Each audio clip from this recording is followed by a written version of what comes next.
After a long struggle, India attained independence on 15th August 1947 and established its own government because no country can be ruled without a government.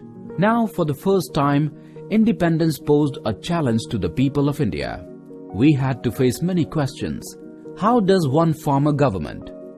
How is it run? What goals should our government follow?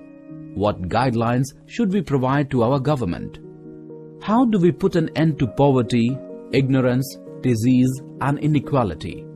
How do we build a new social order in which the benefits of freedom and social justice would be assured to all? In this chapter, we are going to study the following concepts: major issues, foreign policy, India and its neighbors, India today. Major issues: rehabilitation of displaced persons. The old India was divided into two nations, India and Pakistan. As people crossed borders, communal violence affected millions of people. As many as 8.5 million people had come to India from Pakistan. This put an unbearable strain on the Indian economy, which was already crumbling under the pressure of communal riots and partition. However, the government handled it competently. Hundreds of relief camps were opened to provide food and shelter to the displaced people. Assistance was given by way of housing, vocational training, education and loans for starting businesses and industries.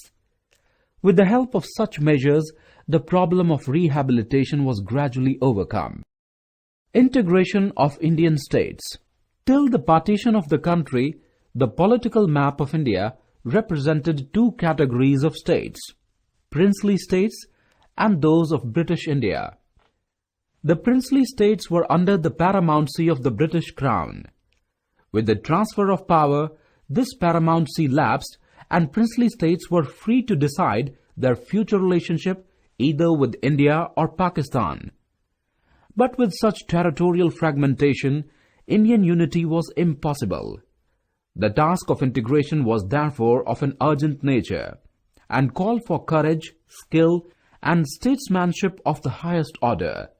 Sardar Vallabhbhai Patel's caliber, competence and clear thinking enabled him to quickly accomplish the task of winning over the princely states.